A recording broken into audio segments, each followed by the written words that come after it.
dibatasi saja. Nanti Bapak dan Ibu mohon lebih banyak membuka rujukan-rujukan ya, dasar-dasar hukumnya, fikih di dalam fikihnya, dalam tafsir Al-Quran yang kaitan dengan zakat, kemudian juga hadis-hadis yang berkaitan dengan zakat. Nanti insya Allah semakin banyak kita menemukan, semakin banyak referensi kita, semakin kuat pemahaman kita kepada persoalan atau masalah yang kita kaji.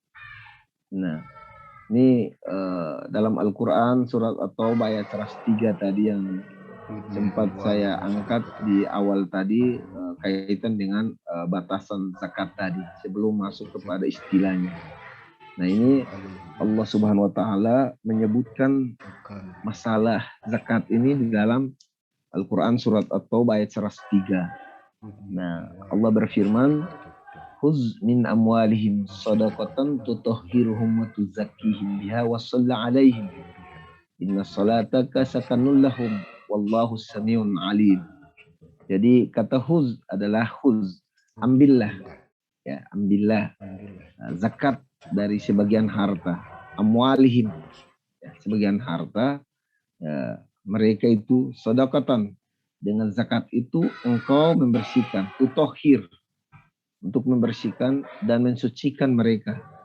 Ya, dan berdoalah atau disebut untuk mereka, sesungguhnya doa kamu itu menjadi ya ketentraman jiwa bagi mereka, dan Allah Maha mendengar lagi Maha mengetahui. Ya, ini menjadi landasan pokok kita untuk mengeluarkan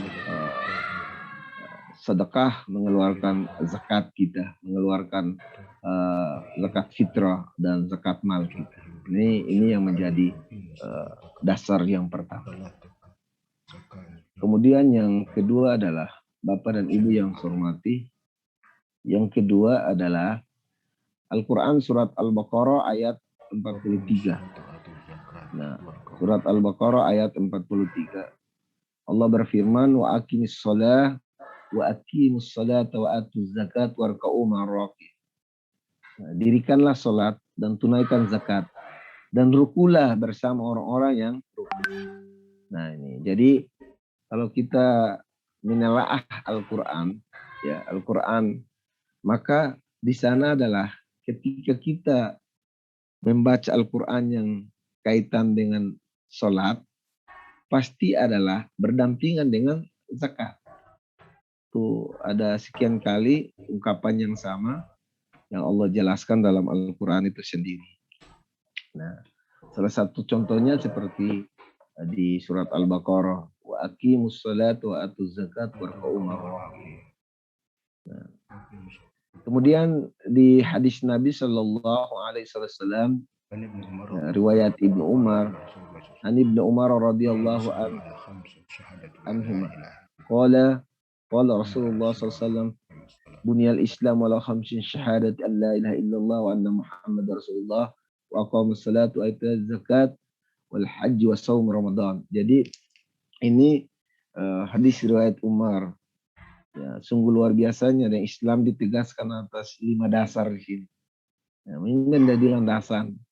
Ya, dari Ibnu Umar, ia berkata Rasulullah SAW bersabda, Islam didirikan atas 5 dasar, yaitu kesaksian tiada Tuhan selain Allah atau syahadat. Ya, Allah syahadat Allah ilaha illallah. Ya. Ya, kemudian Muhammad utusan Allah, mendirikan sholat, menunaikan zakat, ya, haji dan puasa pada bulan Ramadan. Itu di hadis Bukhari. Hadis ini riwayat Ibnu Umar bin Khattab. Umar. Nah, Bapak dan Ibu yang saya hormati, nanti tinggal semua materi yang ada kita download menjadi rujukan dan pegangan kita. Walaupun sudah banyak di dalam buku-buku, ya buku guru, buku siswa, referensi-referensi lain, ya ini yang menjadi acuan kita. Nah, masuk ke hikmah manfaat dan zakat ini sendiri. Bapak Ibu yang saya hormati, bagi muzaki, apa sih hikmahnya? hikmah untuk kita berzakat. Yang pertama, muzakki, yaitu manifestasi rasa syukur. Jadi apa hikmahnya? Yaitu merupakan manifestasi rasa syukur kepada Allah Subhanahu wa taala karena harta kekayaan seseorang yang diperoleh adalah kurnianya. Maka itu menjadi sebuah manifestasi sebagai ungkapan rasa syukur kepada Allah Subhanahu wa taala. Bagaimana ketika kita mengeluarkan zakat itu dengan harta yang kita miliki. Itu yang pertama. Kemudian yang kedua adalah masih di muzaki nih. Ya, menumbuhkan akhlak mulia dengan rasa kemanusiaan yang tinggi. Jadi begitu hebatnya orang-orang yang agnia, yang diberikan Allah kelebihannya, ya dia dengan hikmah mengeluarkan zakat itu ya merasa menumbuh akhlak mulia. Itu adalah mentalitas. Ya, bagaimana membentuk karakter, rasa untuk selalu jiwa sosial yang tinggi, ya jiwa kemanusiaan, ya, dia rasakan. Nah, saat itulah dengan rasa kemanusiaan yang tinggi untuk mengeluarkan zakat. Nah, yang ketiga masih dalam tahapan muzaki, ya, itu menghilangkan sifat kikir, rakus dan materialistik atau materialistik. Itu. Jadi ini yang ya menjadi sebuah hikmah yang besar.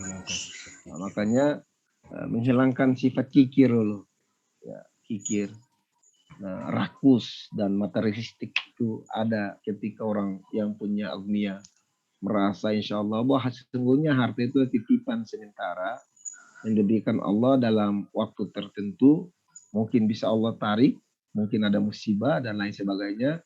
Begitu kita lupa harta itu kepada Allah, Allah menguji kita dengan ada asbab-asbab tertentu. Ya, kita hanya ketergantungan pada harta, bukan ketergantungan kepada Allah Subhanahu wa taala. Jadi memang ini hikmah, sifat kikir. Nah, ini yang ketiga. Kemudian masih yang keempat adalah masih muzak. Ya, itu mengembangkan dan membersihkan harta yang dimiliki. Nah, ini.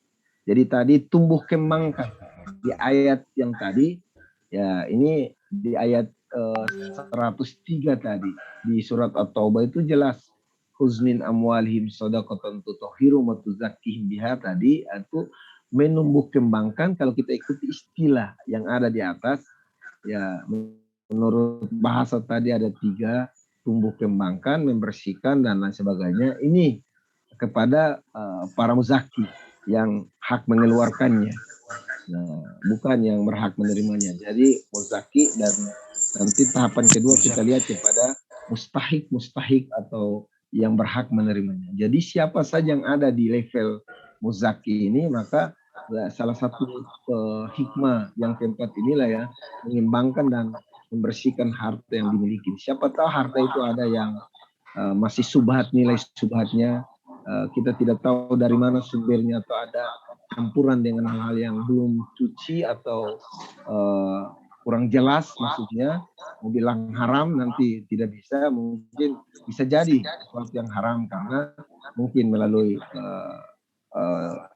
penipuan, korupsi dan sebagainya, sehingga bisa terjadi seperti itu. Maka ini adalah kita dari sisi muzaki itulah salah satunya kita keluarkan zakat itu untuk mengembangkan, membersihkan harta yang kita miliki. Bahkan jiwa dan raga kita pun menjadi bersih, dicucikan melalui harta kita.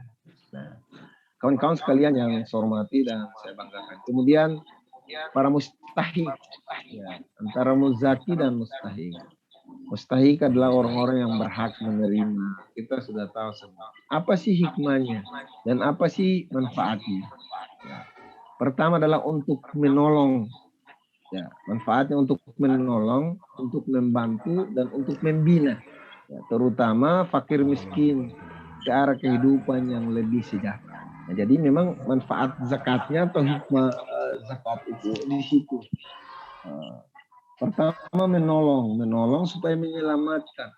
Tetapi itu juga harus dengan salah satu pembimbing.